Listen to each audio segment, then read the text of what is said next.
दोस्तों, महाशिवरात्रि भगवान भोलेनाथ को प्रसन्न करने के लिए, उनकी कृपा की प्राप्ति के लिए और अपनी किसी भी मनोकामना को पूर्ण करने के लिए सर्वाधिक श्रेष्ठ दिन माना जाता है महाशिवरात्रि का। ये दिन भगवान भोलेनाथ को अत्यंत प्रिय है। इसलिए आज के दिन पूजा आराधना करके जो भी हम अपनी कामना करते हैं, भगवान शिव की कृपा से हमारी वो मनोकामना निश्चित ही पूर्ण होती है। साल 2024 में महाशिवरात्रि है 8 मार्च 2024 को। तो आज के दिन हमें भगवान शिव को प्रसन्न करने के लिए, उनकी कृपा की प्राप्ति के लिए और अपनी किसी भी मनोकामना को पूर्ण करने के लिए कौन सा उपाय करना चाहिए, किस प्रकार से भगवान शिव की आराधना करनी चाहिए, किन नियमों का पालन करना चाहिए और कौन सी वस्तुएं भगवान को अर्पित करें जिससे कि भगवान भोलेनाथ शीघ्र ही प्रसन्न हो जाएं। ये सारी जानकारी आपको आज की वीडियो में मैं शेयर करने वाली हूँ। तो वीडियो बहुत महत्वपूर्ण है, पूरा ज़रूर देख लीजिए। अच्छी लगी वीडियो तो लाइक भी ज़रूर कीजिएगा, क्योंकि आपके लाइक्स, आपके कमेंट्स मेरे लिए बहुत महत्वपूर्ण हैं। यही एकमात्र जरिया है जिनसे मुझे पता चलता है कि आपको ये वीडियो अच्छी लगती है और आपके लिए ये वीडियो उपयोगी है। तो अगर वीडियो अच्छी लगे तो लाइक तो ज़रूर ही किया कीजिए। दोस्तों, भगवान शिव को प्रसन्न करने के लिए उपाय बहुत कुछ नहीं करना पड़ता। अगर आप 1 लोटा जल भी चढ़ा दें उन पर तो उससे भी वो प्रसन्न हो जाते हैं। लेकिन फिर भी अगर हमारे पास वो वस्तुएं मौजूद हैं जो भगवान शिव को प्रिय हैं, तो हमें जरूर अर्पित करना चाहिए। और अगर हमारी कोई मनोकामना है तो अपनी मनोकामना के अनुसार हमें वस्तु भगवान शिव पर जरूर अर्पित करनी चाहिए। जैसे कि अगर आप मानसिक रूप से बहुत अशांत रहते हैं, परेशान रहते हैं, तनाव में रहते हैं या फिर डिप्रेशन के शिकार हैं आप, तो ऐसे में भगवान शिव की पूजा करते समय आपको एक चीज़ का ध्यान रखना है कि आप थोड़े से काले तिल अवश्य अर्पित कीजिए। काले तिल अर्पित करने के बहुत सारे फायदे होते हैं। देखिए, मन अशांत और डिप्रेशन में होने का भी यही रीजन होता है कि आपका चंद्रमा शनि कहीं ना कहीं एक दूसरे के साथ है, या फिर चंद्रमा पर शनि की दृष्टि है, चंद्रमा पीड़ित है, राहु केतु के साथ है। तो ऐसी अवस्था में मन अशांत रहता है, डिप्रेशन के शिकार हो जाते हैं, तनाव में रहते हैं।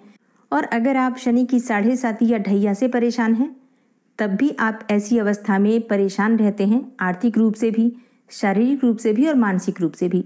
ऐसी अवस्था में काले तिल शिवलिंग पर जरूर अर्पित करने चाहिए। तो कैसे अर्पित करना है आपको? आप एक पात्र लीजिए, उस पात्र में आपको थोड़ा सा कच्चा दूध लेना है और थोड़ा सा गंगा जल डाल दीजिए। इसके बाद शुद्ध जल से उस पात्र को भर दीजिए।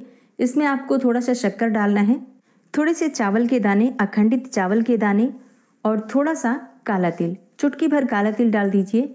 और अब ये जल ले जाकर शिवलिंग पर अर्पित कीजिए। इसके बाद विधि विधान से भगवान शिव की पूजा कर लीजिए। जो भी सामग्री आपके पास है, जैसे कि बेलपत्र या फिर भांग, धतूरा, जो भी आपके पास सामग्री उपलब्ध है, उसी से भगवान भोलेनाथ की प्रार्थना कर लीजिए, पूजा कर लीजिए। और जब आप काले तिल मिश्रित जल अर्पित करते हैं, उस समय भगवान शिव के मंत्र का ओम नमः शिवाय इसका जप कर सकते हैं, या फिर आप चाहें तो महामृत्युंजय मंत्र का भी जप कर सकते हैं। इन मंत्रों का जप करते हुए आपको जल अर्पित करना है, प्रार्थना करनी है। निश्चित ही आपको किसी भी प्रकार की मानसिक, शारीरिक, आर्थिक तंगी से छुटकारा मिल जाता है और हर प्रकार के ग्रह दोषों से आपको मुक्ति मिल जाएगी। तो ये उपाय महाशिवरात्रि पर जरूर करना चाहिए। महाशिवरात्रि के दिन भगवान शिव का अभिषेक पंचामृत से करने से सुख, समृद्धि, संतान, सौभाग्य, हर प्रकार की कामना पूर्ण हो जाती है। पंचामृत, जैसा कि नाम से ही पता चलता है, 5 प्रकार के अमृत, दूध, दही, घी, शहद और शक्कर, ये 5 अमृत तुल्य चीजें मानी गई हैं। इनसे भगवान शिव का अभिषेक करने से सभी प्रकार की कामनाएं, मतलब किसी भी प्रकार की आपकी कामना हो, पूर्ण हो जाती है। तो वैसे तो आप किसी भी चीज से अभिषेक कर सकते हैं, कई प्रकार की चीजों से भी भगवान शिव का अभिषेक किया जा सकता है, लेकिन पंचामृत से अभिषेक जरूर करना चाहिए। और जब आप पंचामृत से भगवान शिव का अभिषेक करते हैं, उस समय आपको रुद्राष्टक का पाठ करना चाहिए, नमामि शमीशान निर्वाण रूपम। इस पाठ के द्वारा अगर आप पंचामृत से भगवान शिव का अभिषेक करते हैं तो भगवान शिव की विशेष कृपा आपको जरूर प्राप्त होती है। दोस्तों, अक्सर आप लोगों के प्रश्न आते हैं कि आर्थिक तंगी बहुत अधिक है, कर्ज से ही छुटकारा नहीं मिलता, नौकरी है, व्यापार है, लेकिन इतना पैसा नहीं आता जिससे कि घर का खर्चा चल पाए। ऐसे में महाशिवरात्रि का दिन अत्यंत श्रेष्ठ है। इस दिन आपको भगवान शिव का अभिषेक करना चाहिए गन्ने के रस से।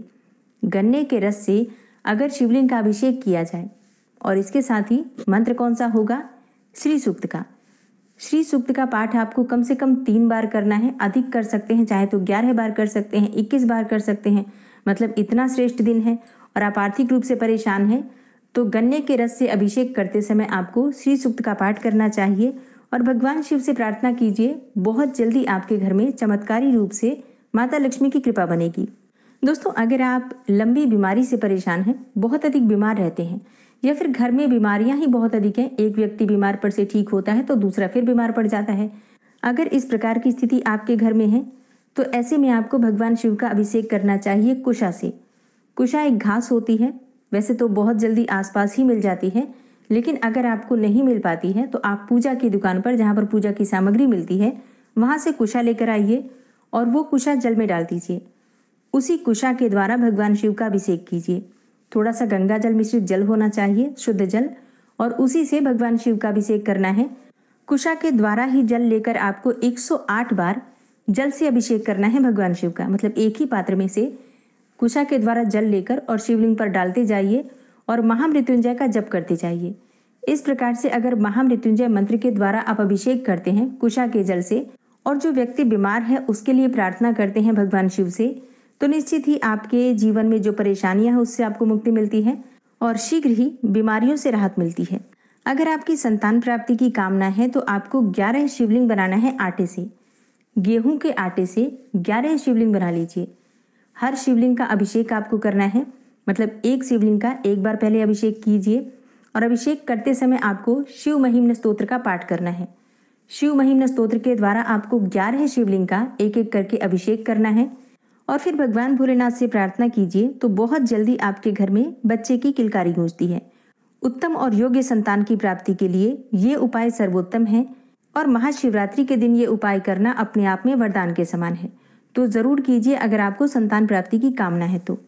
और जिन भक्तों को विवाह की कामना है, शीघ्र विवाह की कामना है, मन चाहे जीवन साथी की कामना है, एक अच्छा घर वर सुयोग्य जीवन साथी चाहते हैं, तो ऐसे में शिवलिंग का अभिषेक करना है आपको दूध से। कच्चे दूध में थोड़ा सा केसर डाल दीजिए और इसी दूध से भगवान शिव का अभिषेक कीजिए। फिर विधि विधान से पूजा कीजिए और माता पार्वती की पूजा कीजिए। शिव और शक्ति दोनों की एक साथ संयुक्त पूजा करने से शीघ्र विवाह की कामना पूर्ण होती है। इसके साथ ही मन चाहे जीवन साथी की भी प्राप्ति होती है। यही उपाय आप अपने दाम्पत्य जीवन को सुखमय बनाने के लिए भी कर सकते हैं। मतलब अगर किसी भी प्रकार से आपके दाम्पत्य जीवन में मधुरता नहीं है, पति पत्नी में बनती नहीं है, तो ऐसी अवस्था में केसर मिश्रित दूध से आप भगवान शिव का अभिषेक करते हैं और माता पार्वती की विधि विधान से पूजा करते हैं। माता पार्वती को सिंदूर अर्पित कीजिए, निश्चित ही आपका दाम्पत्य जीवन सुखमय होगा। आप सभी जानते हैं कि भगवान शिव को बिल्वपत्र बहुत प्रिय है, लेकिन बिल्वपत्र पर अगर चंदन से राम राम राम लिखकर अर्पित किया जाए तो इससे भगवान भोलेनाथ की विशेष कृपा आपको प्राप्त हो जाती है और बहुत जल्दी आपकी मनोकामना पूर्ण हो जाती है, क्योंकि भगवान श्री राम को भगवान शिव बहुत प्रिय हैं और इसी प्रकार से भगवान शिव को भी भगवान श्री राम अत्यंत प्रिय हैं। ऐसे में जब राम के नाम का बिल्वपत्र भगवान शिव को अर्पित किया जाता है तो भगवान शिव आपकी हर मनोकामना को तुरंत ही पूर्ण कर देते हैं। तो 21 बिल्वपत्र ले लीजिए, आप चाहें तो 11 भी ले सकते हैं या फिर जितनी भी संख्या में आपको बिल्वपत्र उपलब्ध हो जाते हैं, 5, 7, 11 या 21 या 108, जितने भी बिल्वपत्र मिल जाएं, उन सभी बिल्वपत्रों पर भगवान श्री राम का नाम लिखिए, राम राम राम, सफ़ेद चंदन से, और शिवलिंग पर अर्पित कर दीजिए ओम नमः शिवाय बोलते हुए। ठीक है, जब आप बिल्वपत्र अर्पित करेंगे उस समय आपको ओम नमः शिवाय बोलना है, लेकिन बिल्वपत्र पर आपको राम लिखना है और फिर अपने मन की कामना कहिए, तो निश्चित ही आपकी कामना पूर्ण होगी, इसमें कोई संशय नहीं है। शिवरात्रि पर भगवान शिव को तिल और जौ अर्पित करने से पापों का नाश होता है, सुख में वृद्धि होती है और जौ अर्पित करने से वंश की भी वृद्धि होती है।